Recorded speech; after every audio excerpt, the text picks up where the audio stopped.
Pumalandara na. LJ Reyes, sino po ang sekreto? Tilang fantasy ang Kim Pao. May sensitibong plano na sila Paolo at Kim. Kung bago ka lang sa channel na ito, huwag kalimutang mag-like, share, comment, and subscribe. Sa gitna ng kabi-kabilang usap-usapan at matitinding speculations, sa mundo ng showbiz ang relasyon ng love team na Kim Pao o Kim Chiu at Paolo Avellino ay matagal nang naging sentro ng kuryosidad at pag-asa ng mga tagahanga, mula sa matatamis na behind the scenes na videos hanggang sa nakakilig na chemistry sa kanilang teleserye. Alibay ang dalawa ay tila nagpapakita ng indikasyon na pag-iibigan sa telebisyon ay nagiging katotohanan na rin sa tunay na buhay. Subalit ang mga hinala at tanong na ito ay tuluyang nasagot nang hindi inaasahan, at ang sagot ay nagmula sa isa sa pinakaimportanteng tao sa buhay, personal na buhay ni Paolo. Ang kanyang dating kasintahan at ina ng kanyang anak, si LJ Reyes. Sa isang tahasang pag-amin nagbumulantang sa online community, inilantad ni LJ Reyes ang matitinding detalye tungkol sa estado ng relasyon ng Kim Pao, na nagpapatunay na ang dalawa ay lampas na sa pagiging magkatrabaho lamang. Ang revelasyon na ito ay hindi lamang nagdulot ng tuwa sa mga fans, kundi nagbigay din ng malalim na paghanga sa maturity at unconditional support na ipinakita ni LG sa bagong chapter ng buhay ni Paolo. Ito ay isang testamento sa co-parenting at paggalang na bumasag sa tipikal na drama ng showbiz. Ang lihim na pagpupulong, ang pinaka-nakakagulat at pinaka-nakakiling na detalye na ibinahagi ni LG sa isang panayam sa isang Philippine-based entertainment magazine sa US ay ang kinumpirma niyang pagkikita nila sa Los Angeles o LA. Ayon kay LG, paulit-ulit silang nag-meet up doon, at ang most striking na bahagi nito ay ang formal na pagpapakilala ni Paolo kay Kim Chiu, hindi lang bilang kasamahan sa trabaho, kundi isa pang mas personal na level, kasama pa ang kanilang anak na si Aki. Ang kaganapan na ito sa LA ay higit pa sa isang simpleng pagliliwalyo. Sa kultura ng Pilipino, ang pagpapakilala sa anak at sa dating partner ay isang napakabigat at sensitibong hakbang na nagpapahiwatig ng seryosong intensyon. Ang pagiging present ni Kim Chiu sa buhay ni Aki at kay LG ay nagpapahiwatig na tunay na buo ang suporta ng pamilya ni Paolo sa aktres. Ito ay isang napaka-mature na paraan upang i-navigate ang komplikadong sitwasyon ng modern family. Sa pagkumpirma ni LG na maayos ang pagtanggap nila kay Kim, tuluyan ang napawi ang anumang pagdududa ng publiko sa lalim ng relasyon ng Kim Pao. Ang pag-aproba ni LG ay katumbas na rin ng basbas ng pamilya na nagbibigay ng legalidad sa pag-iibigan na matagal nang minamahal ng madla. Ang sensitibong plano na hindi pa pwedeng aminin.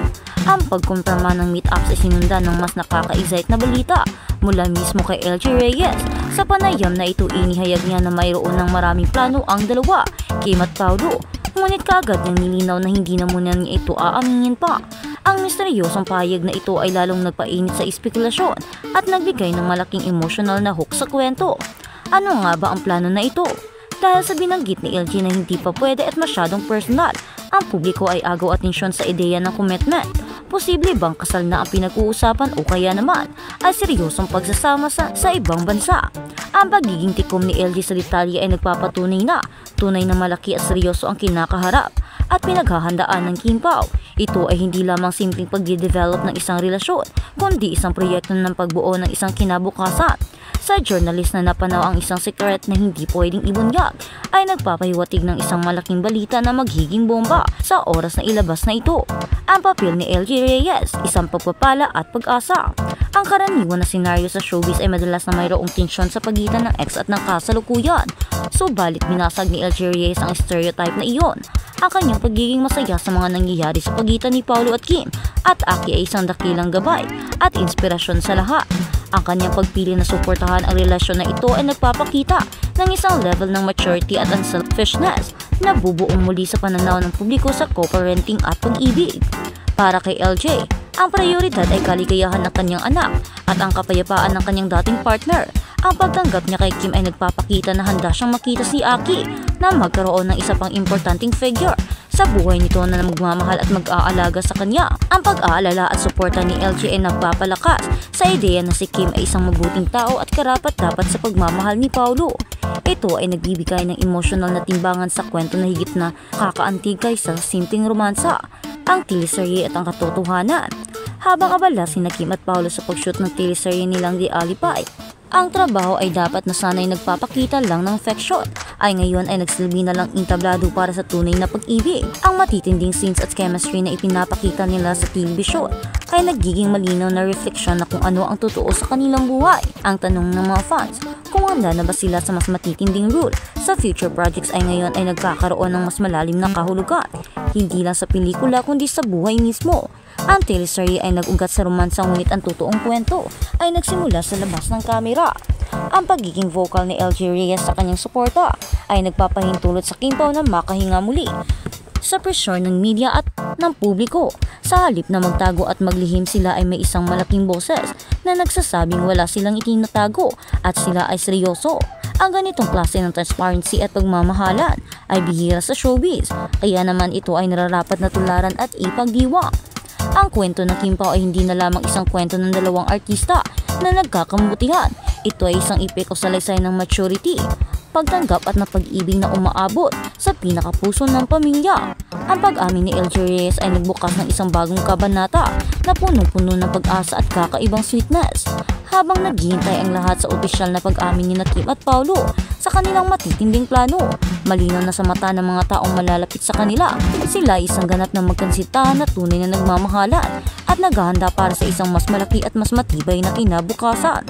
Ang lihim ay nagsimulang mabulgar at ang publiko ay handa nang makita ang buong istorya. At sa kabilang banda, Kim Chiu deserves raw ang Royalty Award o Loyalty Award. Ito ang award na sumasalamin sa pagtatanaw ng utang na loob ni Kim sa kanyang management team, isang braso ng Ignacia Network. Next year sasampa na sa 20 years ang karera ni Kim mula ng kontratahin siya ng network. Kaya naman ang parangal na matatanggap ni Kim ay Loyalty Award mula sa kanyang management sa loob ng 20 years. Loyalty Award 2026. Ito ay naiisip ng ilang mga funny na kanilang expose o Twitter post noon. Leah Patrick, excited na akong makita si Kim tumanggap ng 20 years na Loyalty Award. Sa Star Magic, gabi sa batch nila sila lang nina Jake Cuenca, Gerald Anderson at Enchong D ang naka-straight ng 20 years na walang tingga sa mga projects. Deserve ang loyalty. Mula nang manalo sa isang reality show si Kim hanggang sa mabuhian ng prangkisa, ang Ignacia TV. Hindi ito kumala sa network. Lumaban naman ang karera ni Kim kahit walang prangkesa. Mas lalong nagniningning ang karera nito at mas dumami pa ang fandom. Kabilang balita, Kim Chiu ipinagtanggol ang bihirang pagngiti ni Paolo Avellino. May isang lumang video ang lumabas sa mga panahong nasa bahay pa ni Kuya sina Gerald Anderson at Kim Chiu.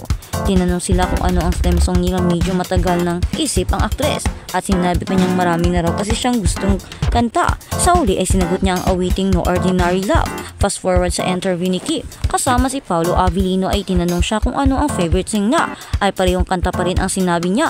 Sa ituloy ng mga netizens, hindi pa raw niya nakakalimutan ang theme song nila ni Gerald Anderson.